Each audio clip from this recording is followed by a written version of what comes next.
Welcome. My name is Josh Vecchio, and this is my presentation on what I'm calling the testosterone mystery. Testosterone is a sex steroid hormone derived from the lipid precursor cholesterol. Testosterone is often perceived by the general public to be responsible for aggression, hypersexuality, violence, a general group of characteristics often termed toxic masculinity. Due to this misinformed overgeneralization, issues relating to male reproductive health tend to remain esoteric. So the foundation of my thesis is to shed light on one of these problems. In reality, testosterone is responsible for a number of functions critical to maintaining homeostasis. For starters, testosterone is responsible for reproductive health, so that encapsulates sperm count, sperm motility, and libido. Testosterone is necessary for optimal bone density, which is protective against osteoporosis. Testosterone increases lipid oxidation, so it improves our ability to use lipids as an energy source, and it helps with muscle hypertrophy. So in this way, it decreases fat mass and increases muscle mass, which is important for maintaining an optimal body composition. Since muscle is a metabolically active tissue, it increases the calories burned at rest, and in this way, testosterone helps keep obesity and diabetes at bay. Testosterone is cardioprotective by decreasing triglycerides and cholesterol levels in the heart, and it helps with circulation. Testosterone is neuroprotective against anxiety and depression. Individuals with low testosterone often report feelings of depression, and treatment with TRT has been effective at reversing depressive symptoms and increasing overall mood. And the final psychological benefit of testosterone is that it encourages competition, leadership, and status attainment, all of which are necessary for innovation and the progression of our society as a whole. All you really need to know for right now is that there's a growing body of literature pointing to the conclusion that testosterone levels might be decreasing over time. One of the most well-known and commonly cited studies coming to this conclusion was published in 2007 by Thomas Travis and company. This study followed 3 cohorts of men for about 20 years from the 1980s to the early 2000s. And each cohort had age-matched men. So these are different men of the same ages. For instance, one group could be 45-year-olds in 87, one group could be 45-year-olds in 95, and another group of 45-year-olds in 2002. And they found that in each successive time bracket, the same aged men had lower time levels as the years went on. Now, since the Travis study ended at the turn of the century, Gabriel Chodek and his fellow researchers sought to follow up on and continue the study to see if the trend carried on into the 2000s. So they followed 102,000 Israeli men from 2002 to 2018, and they used a similar methodology. They had 3 cohorts of men, all age matched, and they came to the same conclusion. Men in later years had lower testosterone levels than men of the same age earlier in the 2000s. With that being said, not all studies replicate these findings. This Danish study, conducted by Anderson and company, used the same methodology. They matched for age, so they had cohorts of men of the same age, and at first they did find a decline in testosterone levels. However, after adjusting for increases in body mass index that happened simultaneously, the results were no longer significant. So this means that while testosterone levels did in fact go down, they were able to explain this by the increasing body mass index. This American study, which was meant to be a follow-up to the Anderson study, came to the conclusion that there were no significant declines in testosterone levels, and they mentioned that this was in agreement with Anderson and in contrast to Travis et al. And it's important to note that they mentioned in the discussion section that they're not sure why different studies come to different conclusions, and they suggest that the results may have been influenced by unknown co-founders or unknown cause. Among the body of literature suggesting that testosterone levels might in fact be declining, they all had one thing in common, and that is the researchers were unable to identify why testosterone levels were declining. Travison et al. Stated that it remains unclear to what these apparent population level decreases in T are attributable. Gabriel Chodek and his fellow researchers said that the biological mechanisms of this disquieting secular trend should be further examined. Another study which found that testosterone levels were significantly declining in Finland said that this study offers no explanation for this substantial recent adverse development. And finally, this study that looked at total sperm count between 1973 and 2011 found a 50 to 60% decline. Mentioned that research on the causes of this continuing decline is urgently needed.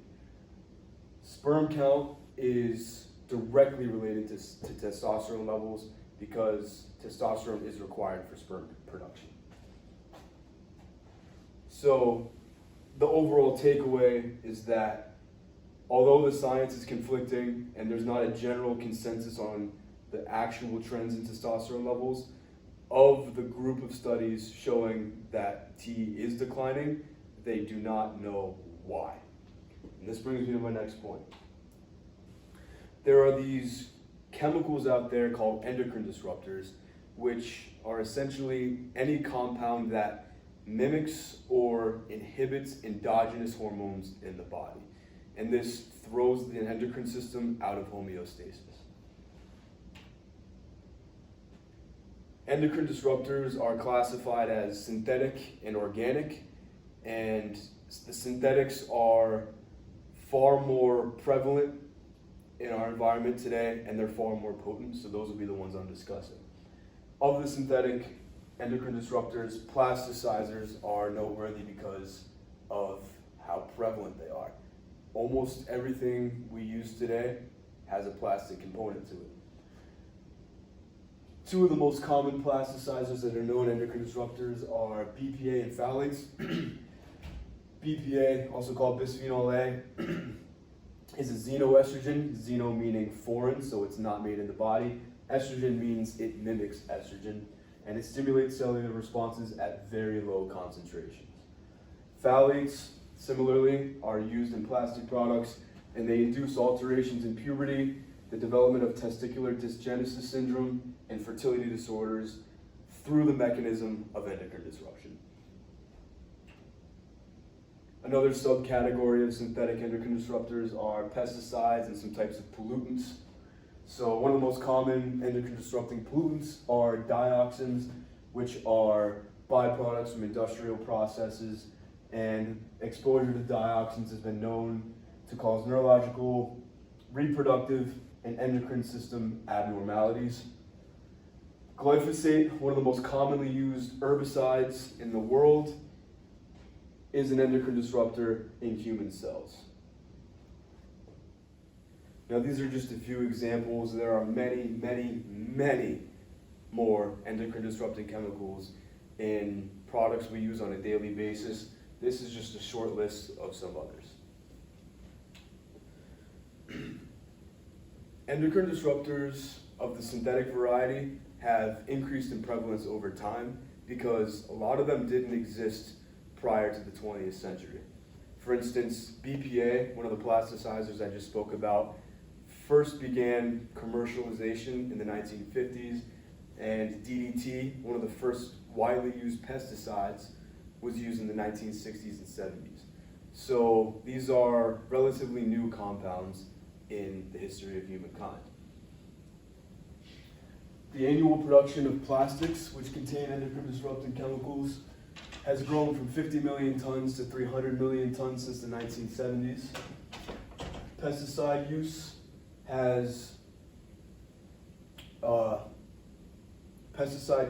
is at a rate of 1 billion pounds in the United States per year, and 5.6 billion pounds worldwide. And we have 25 million agricultural workers poisoned by pesticides per year. This study is controversial. They thought that we might ingest up to a credit card's worth of plastic per week.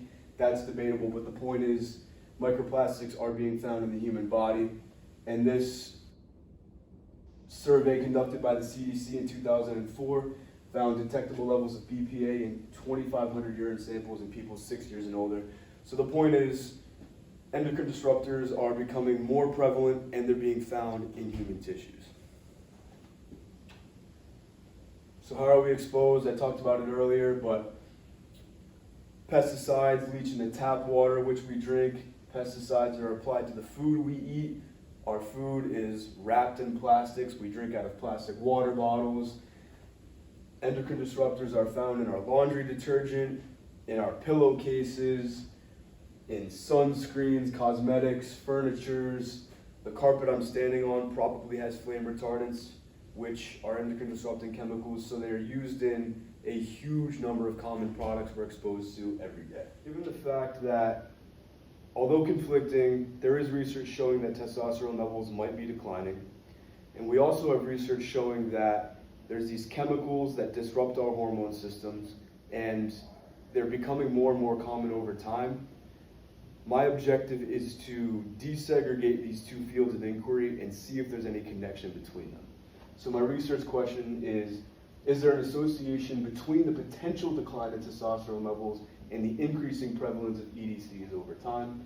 And my hypothesis is that the growing number and volume of EDCs acting in concert may at least be in part responsible for the observed declines in testosterone levels found in some studies. So in order to investigate this, I will compile as much evidence as I can around trends in population level testosterone concentrations to see if one side or the other has a stronger case and see if I can come to a conclusion about the true trends in testosterone levels. And I will look at studies showing the causal mechanisms of how endocrine disrupting chemicals directly decrease testosterone levels in the body. And I will combine that with statistical estimations looking at the prevalence of endocrine disrupting chemicals, such as pounds of pesticides and pounds of plastics per year, etc. And my goal in doing this is to create a foundation for future research to expand upon this and see if there is a causal connection between these two. And as of now, this is novel because the two fields are separate. We know endocrine disrupting chemicals throw off our hormone systems, and we think testosterone levels could be going down, but no one has ever, I'm not going to say no one has ever, as of now, there's a question mark in the scientific community as to whether or not there's a connection between the two, and I'm going to see if I can discover one. So if I can discover, or if someone else down the road shows that yes, endocrine disrupting chemicals are causing a decline in population level testosterone levels, who cares? Why does this matter? Well, all of the health parameters responsible that testosterone is responsible for maintaining are important for the overall health and vitality of men. Like I said, testosterone is cardioprotective, and with heart disease being the leading cause of death in the United States, any factor that could be useful in protecting the heart is important to investigate. Testosterone is neuroprotective against anxiety and depression, and since suicide is the second leading cause of death of males under 45, it's important to look at why this is happening. And if testosterone levels could be a cause, that would be good to know. And the continuation of our species. The goal of all biological organisms is to survive and reproduce. And this is, of course, expanding, but one study found a 50 to 60% decline in fertility, the causes of which are unknown. And this one found, excuse me, I'm going to take a step back. This study found a 50 to 60% decline in sperm count and sperm quality. This study found an 8 to 12% decline in fertility over the past 50 years. So if these trends continue, it could be possible that infertility might be a more common issue. So for these reasons, it's essential that we investigate whether or not testosterone levels are declining and if these chemicals could be a contributing factor. Thank you.